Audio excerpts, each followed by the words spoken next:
E então nós não podemos deixar, já caminhando para um encerramento, de falar da questão, não é, do homossexualismo, que a palavra de Deus tem palavras muito claras também.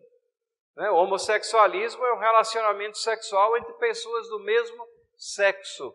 Algumas pessoas acham que homossexualismo é entre homens. Não, homo vem de mesmo, igual, semelhante. Sexo praticado entre semelhantes. Então, o homossexualismo pode ser masculino ou feminino. O masculino é normalmente chamado, às vezes, de sodomia, e isso é uma referência à cidade de Sodoma, onde esse pecado era muito abundante e há o relato disso na palavra de Deus. No feminino é chamado de lesbianismo, isso é uma referência à ilha de Lesbos, onde na mitologia grega existiam histórias que naquela ilha ali se praticava o homossexualismo feminino de uma forma indiscriminada, daí o nome. Gay, a palavra inglesa que significa alegre, descontraído, como nós já explicamos. Mas como é que a palavra de Deus trata essa questão? Isso é só uma influência do meio? É um determinismo genético? É uma opção de vida? É apenas uma orientação sexual? Ou é um gênero que você define, independentemente do seu gênero biológico? Ou é pecado? Ou é distorção de rumo? Gênesis 13 e 19, 1 a 25, nos remete até os incidentes lá de Sodoma e Gomorra. E vejam como é que a palavra de Deus trata a questão. Ora, os homens de Sodoma eram maus e grandes pecadores contra o Senhor. E aí, quando aqueles servos de Deus chegam até a casa de Ló, e a Bíblia diz que eles eram varões formosos, o que aconteceu? Antes que se deitassem, os homens daquela cidade cercaram a casa. Os homens de Sodoma, tanto os moços como os velhos, todo o povo, de todos os lados, chamaram para Ló e disseram: onde estão os homens que à noitinha entraram na tua casa? Traze-os para fora, a nós. Para quê?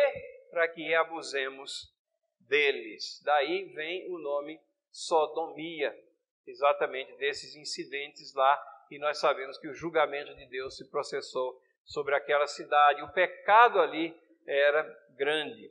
Levítico 18, 22, dentro da lei, legislação dada a Israel, mas que expressa aqui os princípios de Deus: com o homem não te deitarás como se fosse mulher, é a abominação. Deus explicita através de Moisés várias formas de desvios sexuais, situações que fogem ao plano original e que são classificadas como abominações. O plano de Deus, a estrutura para a humanidade, está lá em Gênesis, como nós lemos. Criou homem e mulher os criou. Por isso deixa o homem pai e mãe e se une à sua mulher, tornando-se os dois uma só carne. E é em cima dessas verdades que Paulo escreve aos Romanos, o texto que nós conhecemos muito bem: inculcando-se por sábios, tornaram-se loucos. Mudaram a glória do Deus incorruptível em semelhança da imagem do homem corruptível, bem como de aves, quadrúpedes e répteis.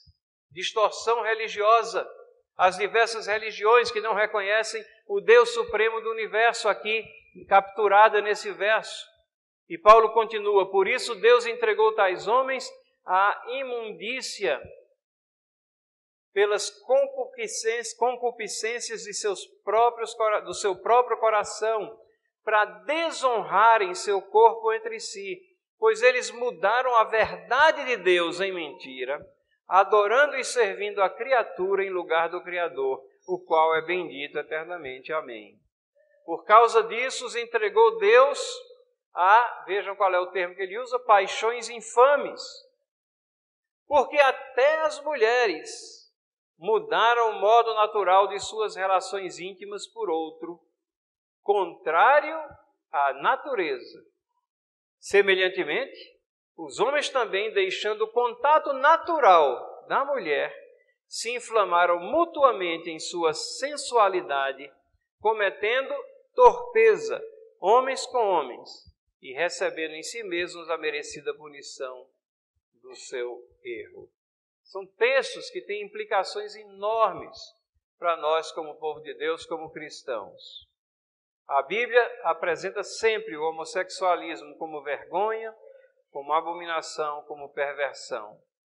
E nós não temos outra alternativa coerente, a não ser identificarmos essa prática como pecado.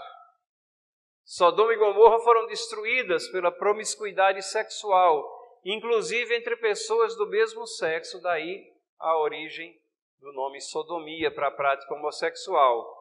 E aparentemente toda aquela sociedade foi envolvida, foi contaminada por essa dissolução moral. E a grande pergunta é, será que nós estamos muito longe disso?